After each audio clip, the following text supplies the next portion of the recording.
Look, answer the question. Answer the question. Yeah, murder. Because if your kids murdered somebody, that would be justification for you to lock them in the basement and torture them. Well, I would have to agree with whatever the judge of the court. I'm not talking about a reasonable application of law. I'm saying, is there anything that your kids could ever do, including not loving you back, that would be justification? Would you ever lock them in the basement and torture them? Neither would the Lord. No, he does according to your theology. And I'll say that not only am I morally superior to God, but you are as well, because you're a decent human being. Most of us are. Yes, and I agree with you. Why is that? I totally agree with you in that aspect, that you're a decent human being, and I'm a decent human being. And yet you think that I'm going to hell. No, I don't. You don't think I'm going to hell? Why not? What I think is it's not my judgment on you to make that determination. I don't know. Do you think hang on. I got you. I understand that. I understand your theology that only God can judge. Do you think there's a hell? Yes. Do you think that based on the biblical, or based on your theology, that God is going to send me to that hell? I don't know. I can't make that judgment. Yes, Does he send anybody there? Do you think God sends anybody there? Yes, he does. Do you think that apostasy is the one unforgivable sin that God is certain to send you to hell for? I think not accepting Jesus Christ as your Lord and Savior is the one unpardonable sin, and you have that opportunity. I understand. I understand. You don't have to put a qualifier on it. So you believe there's a hell. You believe your God sends people to hell. You believe that one of the criteria for God sending people to hell is not accepting Jesus as their Savior, correct? So if I tell you that I do not accept Jesus as my Savior, then clearly you believe that I'm going to hell. But if I died this second, would I go to hell? It doesn't matter what I think. Yes, it does. Yes. Idiot down the road. No, it does matter what you think. Please, no, it doesn't. Yes, it does. Would you let me finish, please? Okay. Based on all of that, if I died right now, you think that I'm going to hell.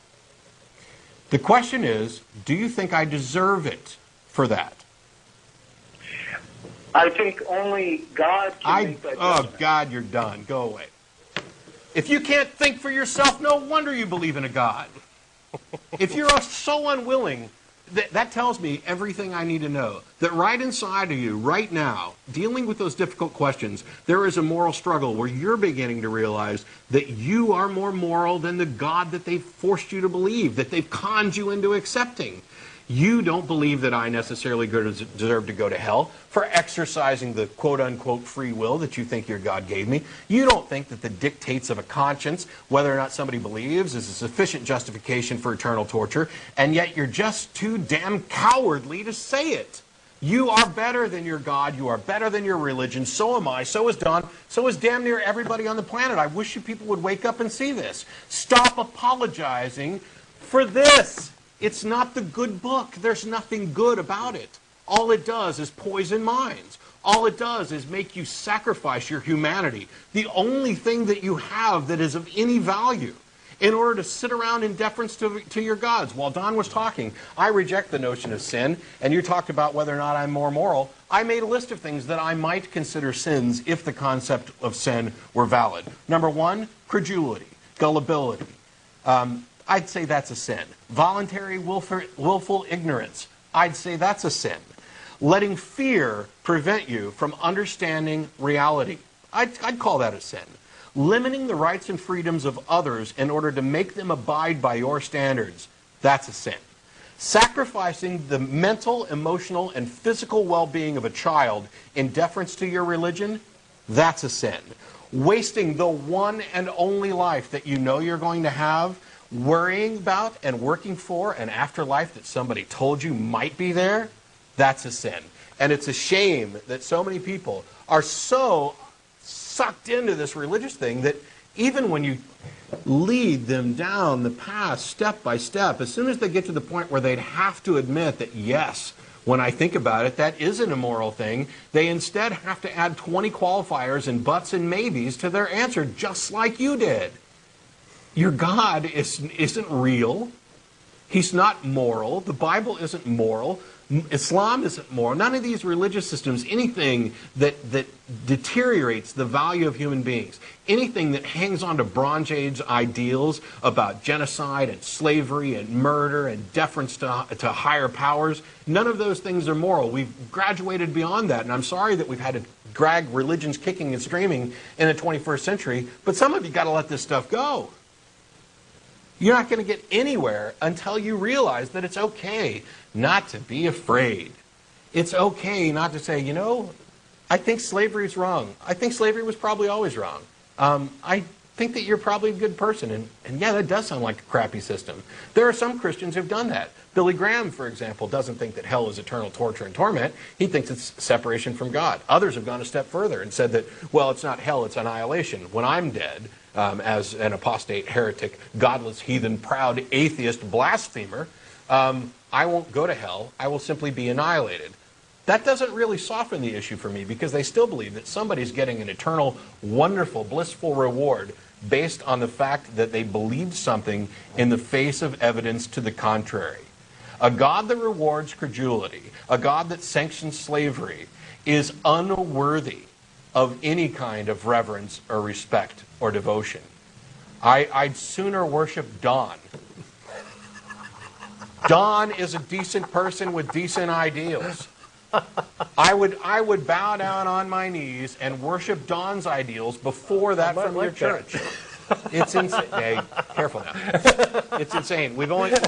I didn't mean to rant quite so long on that. It's just no. Amen, Matt. You did great. I really had hopes. I really had hopes for you, John, because I've been there, and I'm not saying that. I apologize because I know that's condescending. I'm not saying that in the I've been there and I've gotten better. I got over it.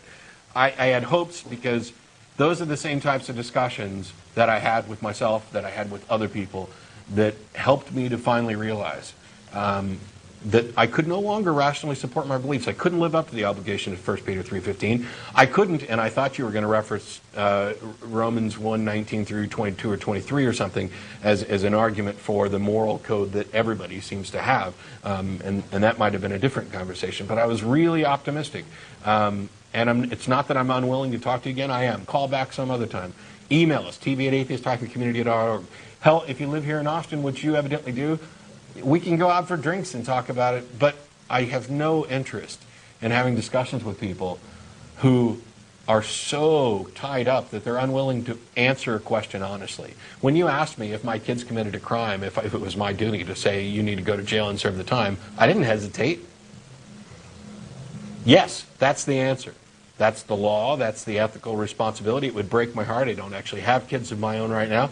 It would break my heart. I would feel bad about it. But that's the obligation. That's the correct answer. That's the one and only correct answer. You killed someone else. That was wrong. But what I wouldn't do is construct a torture chamber in my basement and threaten to confine them there if they didn't love me, or even if they murdered somebody. Cruel. The kind of God that wants a bunch of sycophants running around, giving him hand jobs. Oh, you're so wonderful. You are the great and mighty creator of the universe. We are so small and puny. You brought us into this world. You can take us out.